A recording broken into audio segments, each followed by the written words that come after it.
This is an INGENIUM University podcast. Welcome to episode 2 of season 2 of the INGENIUM podcast.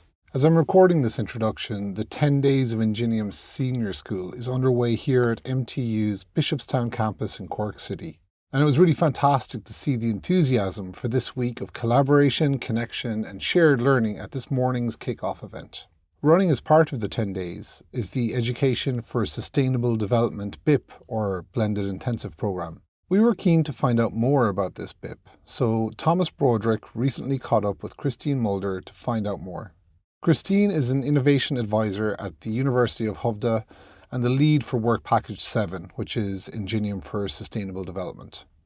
In this episode then, we hear about why sustainability needs to be at the heart of what our universities do, what's actually working when it comes to shifting how students and staff think and behave, and what this week's BIP means for the people taking part. Christine, you're very welcome to the INGENIUM podcast. So today we're talking about sustaining development and the work of INGENIUM in this area. So the first question I have, Christine, might be if a student asks you to explain what sustainable development is in the context of higher education, how might you describe that to the student? Thank you. Yes, sustainable development in higher education means that universities actively embed it into everything they do. So that means into their teaching, into research activities, into campus operations, and in their role in society. And at its core, sustainable development is based on the idea from the United Nations that development should meet present needs without compromising future generations. In a higher education context, it means actually a whole institution approach. It means we want to have education for sustainable development, so integrate sustainability topics into courses across all disciplines. So it's not only about climate change, biodiversity, it's also about, for example, social justice, democracies, ethics, etc. Very important topic is also that we want to prepare students with the skills they need to solve real-world sustainability challenges. And for example, we can mention the skills problem solving, system thinking, critical thinking. But it's also about the way we teach, about the pedagogy. It's from teaching to active learning, and it's about transforming the learning environment, and it's about innovative teaching forms. So it's also about teach the teacher, and this all to empower the current and future generations to accelerate action on the Sustainable Development Goals for a better world. And if we talk about research, I think all research within INGENIUM should reflect a commitment to the Sustainable Development Goals, the European Green Deal, and the principle, the furthest behind first, as a value. The Alliance is in a unique position to meet the Sustainable Development Goals and the European Green Deal by bringing together multidisciplinary teams of researchers, innovators, and decision makers from public and private sectors. But also, if we talk about the utilization of research results, we have to support innovation for sustainable solutions, and it should reflect the societal needs and planetary boundaries. A shift in focus from developers to users is necessary to align innovation with societal needs and include marginalized voices.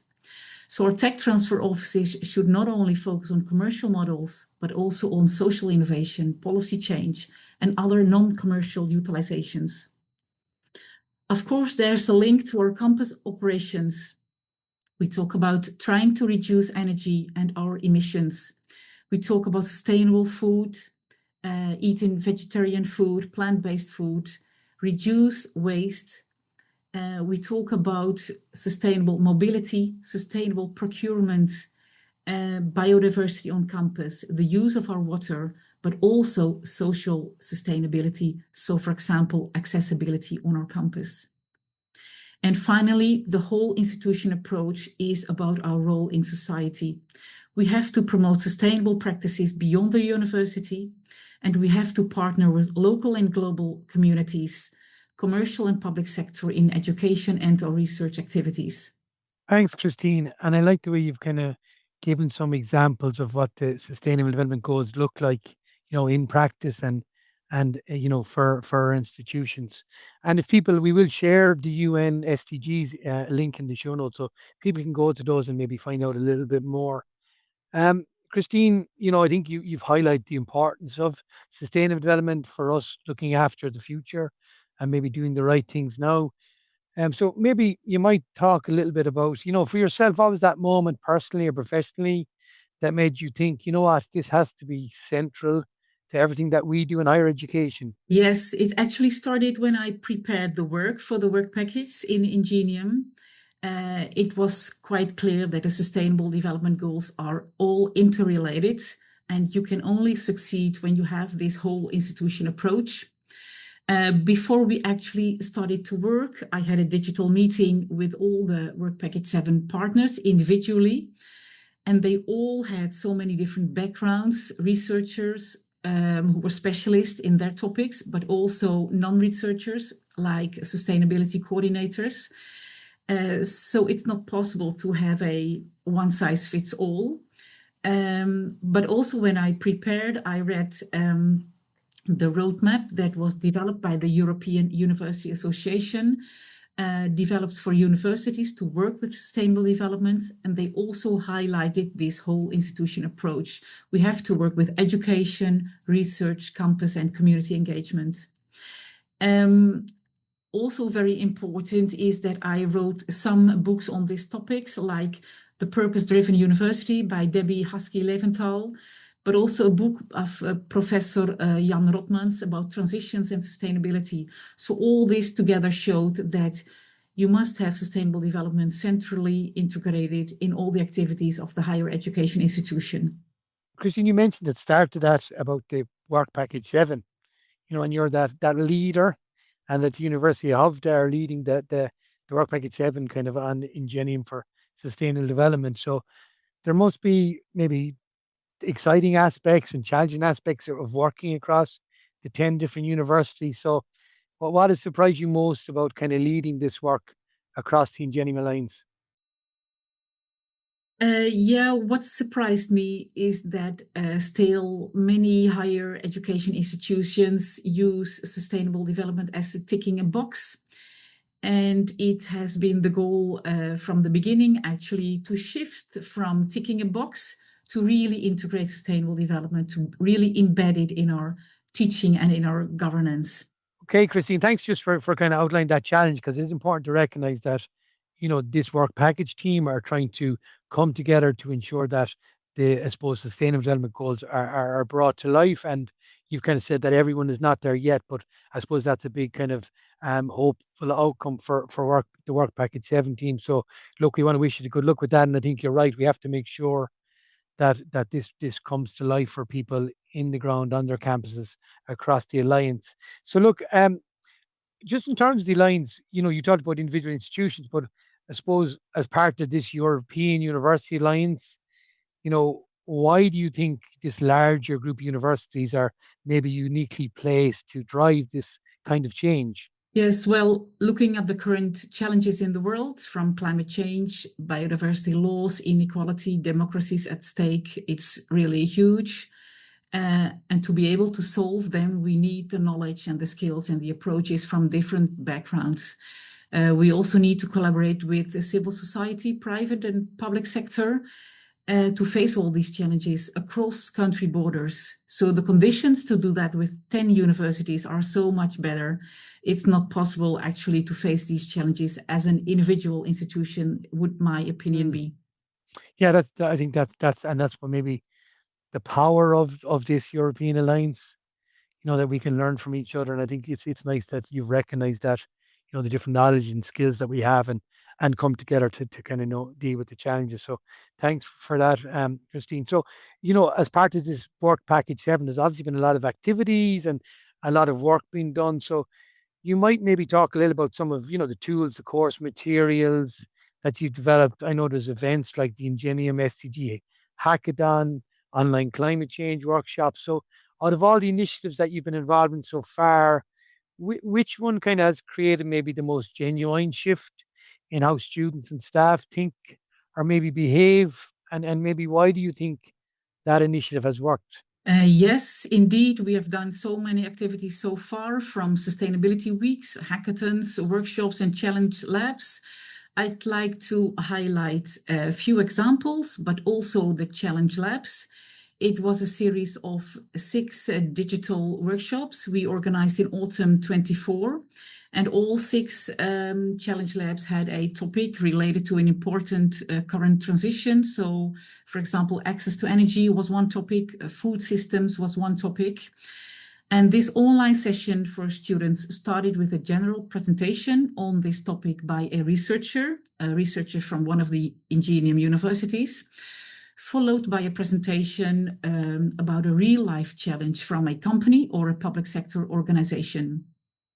And after these 2 presentations, the students had to work in groups, so students with different backgrounds, different levels of studies, and they worked with backcasting method and developed proposals for solutions for this real-life challenge. The feedback we got from the students is that they really liked to work on a real-life challenge. There was a company in this workshop. He really told them about the challenges they have on daily basis. This is what they really like, the connection with a real problem. Another example is that we were so happy to host the Student Sustainability Board in Skövde last October. And it were small examples, and they told me afterwards.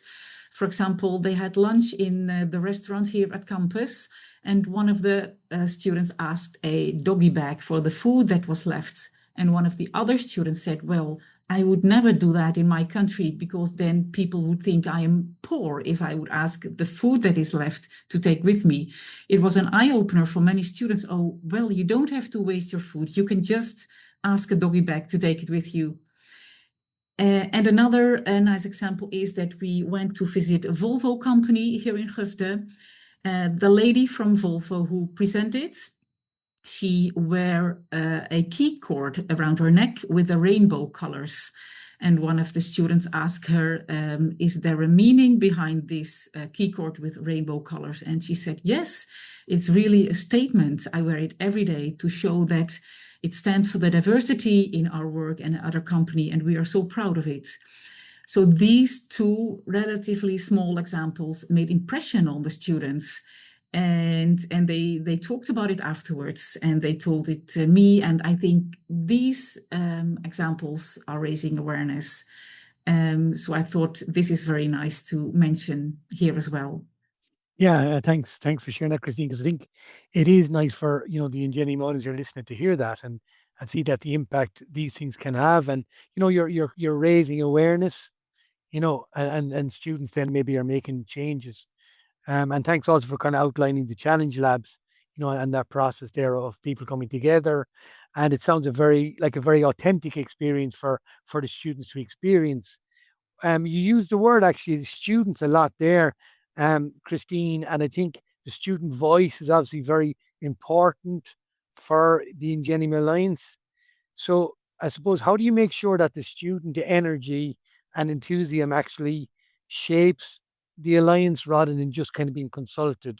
So how do you make sure that the students are genuine partners in this process? Yeah, it's a very good question, because in the beginning, we consulted them a lot. We were also writing the deliverables and we asked for feedback. I understand this could be quite boring for the students.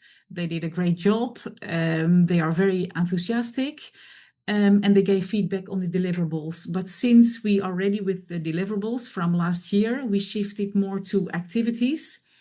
So the Student Sustainability Board successfully applied for the student funding. And with this funding, they came to Skövde last October for a 3-day workshop. And during this workshop, they did a climate fresque. They developed a toolkit for students. They developed puzzles for developing an escape room. They made field trips. And they also continue to develop a student hub. It will be on the INGENIUM website very soon. And the INGENIUM Student Sustainability Hub, it's actually a place where all INGENIUM students can go to and see contact details from students from all the universities. If they have ideas regarding sustainable development, or if they want to connect with other students. So there was really a good follow-up from these 3 days workshops as well. And at the moment, they are continue to work on all these activities. Great. And do you think that Student Sustainability Hub, will that be kind of accessible through the website, the INGENIUM website? Is that the intention? Yeah, the Student Sustainability Hub will soon be on the website.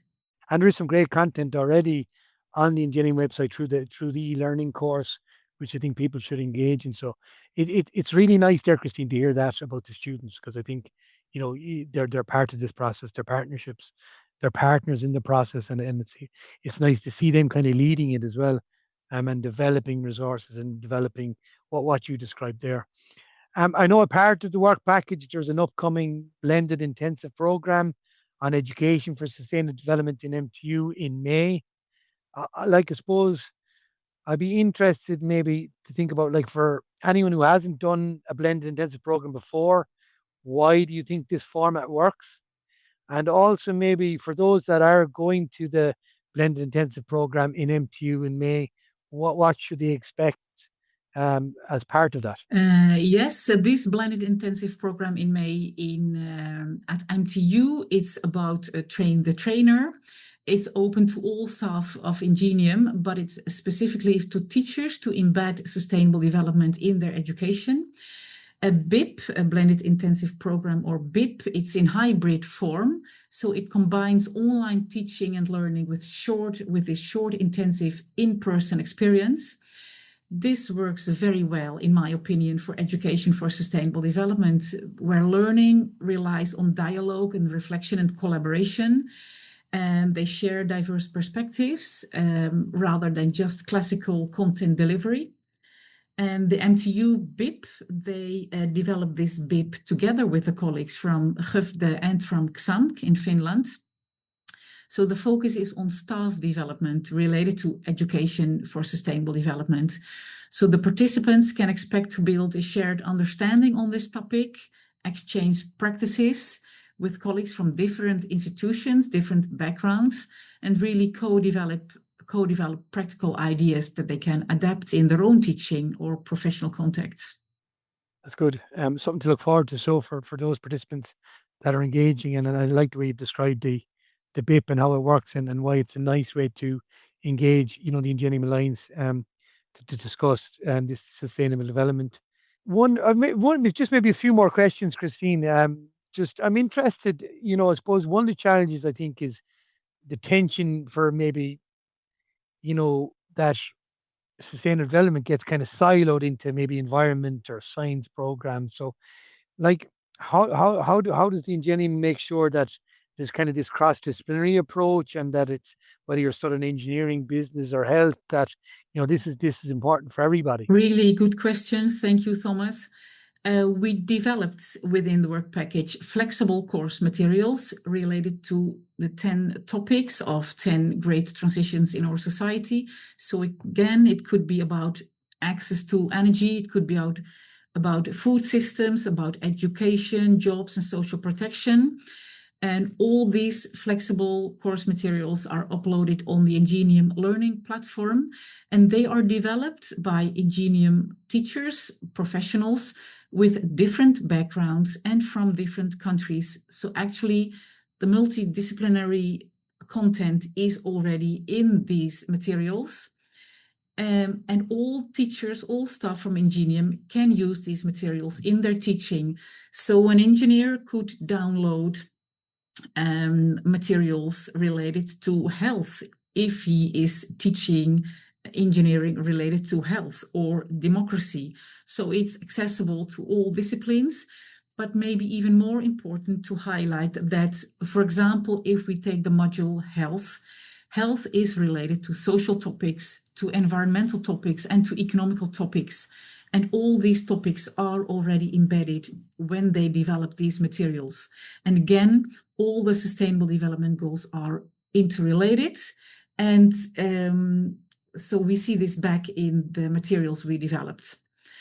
This cross-disciplinary approach in teaching and research, it's getting more and more important. Like we see arts in business classes, social psychology in IT or engineering. And this is actually great because we need solutions not only based on technical development, but based on societal needs. We highlight this when we meet during the 10 days in Skövde in February this year. We had speakers who highlighted this. For example, we had a speaker who talked about arts in business, etc. But also in our Work Package 7 plenary meetings, we always share good practices related to these topics. I cannot stress this enough that a multidisciplinary approach is extremely important. Yeah. And I suppose it's back to the whole trying to get everybody involved in the sustainable development, for the better of the future. And it's not just one person's responsibility or one institution's responsibility. It's actually everybody across the alliance. So it's nice to hear that cross-disciplinary and some of the examples you shared there, Christine. I suppose if you had a message for the Ingenium community that are listening, maybe the students and staff, what's one thing that you want them to do differently after listening to this conversation? Not this grand gesture of changing the world, but maybe some sort of concrete step that might help them make a real difference. Yes, I would give a question back to staff from the Ingenium community. So if you teach, you can wonder, how can I teach to make the world a better place? Just think about that. How can I teach to make the world a better place? And for all of us and for the students also, what can I do here today at home as a student, as a staff member of the university, but also as a civil person? What can I do to make the world a better place? And could you give us an example, Christine, maybe for a staff member? Can you just give us a practical example of something that they could do today? Yeah, so for example, integrate some daily life example in your teaching. You could have it, for example, in engineering, in business.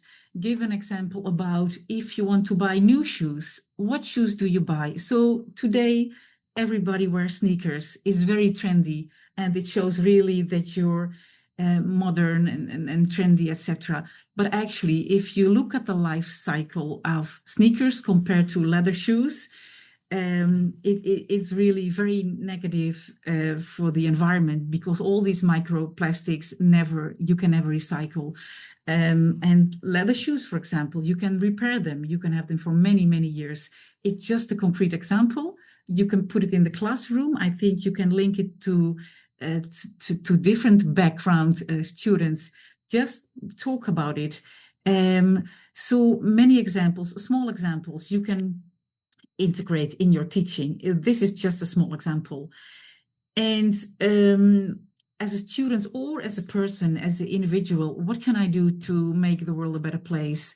As a civilian, when there will be next elections, think about it, read the programs of the different political parties. Just think about it. What would be good for your municipality or your country? Or even what can you do at the working place? Recycle maybe the coffee cups, the paper cups. Do a proposal at your department to recycle more, or to have vegetarian lunch one day. And it's not about that everybody has to be vegetarian from today. Just make small changes. I think that would be really nice. Thanks, Christine. And it's nice to hear those, because even as you're talking there, I'm starting to think about things maybe I could do within my department, and hopefully people listening are thinking the same. What could we do? And I really like as well the way you kind of brought it back. I made maybe a distinction between the staff and the students, but you kind of maybe talked about the person and the civil, this kind of human being, and we're all in this together. So I think that was a nice thing for you to do, and we need to remind ourselves about that. As someone that wears I've got shoes on here, Christine, so I better maybe think about the runners and maybe can I make changes to, can I get a leather pair of shoes maybe the next time? So something to think about. Christine, is there anything else before we finish that you'd like to finish with, or is there anything else you'd like to say to the Ingenium community? I very much appreciate it to work with the colleagues from all the countries and from different backgrounds. It's really enriching. And we can only encourage each other to make these small steps to make the world a better place. And again, it's not about big changes and to say that people cannot do something anymore. It's nice to relate to the climate risk workshops we've done many times within INGENIUM with the students. We end up always with asking what they really like to do. And 99% of the students, they end up with saying, well, spending time with my family, or dancing, or hiking. And all these activities you can always keep doing, whether there's energy crisis or not. You can always keep doing the stuff which you love the most. So it's good to remember that. So that was Thomas Broderick speaking with Christine Mulder from the University of Skövde, and thank you, Christine, for taking the time to speak to us. What strikes me most from that conversation is the idea that sustainability isn't a subject you simply add to a curriculum. It's a lens that you bring to everything, and we need that whole institution approach that Christine mentioned. I think the message there is really about the importance of this shift in thinking, from awareness to action across disciplines and across institutions, and that's really what INGENIUM is trying to make happen. This Education for Sustainable Development BIP currently running here at MTU is a live example of that. But it's just one of the many opportunities the Alliance makes possible, from blended intensive programs to micro-credentials and beyond. If any of that sounds like something you or your students could benefit from, do of course reach out to your institution's INGENIUM office and find out what's on offer.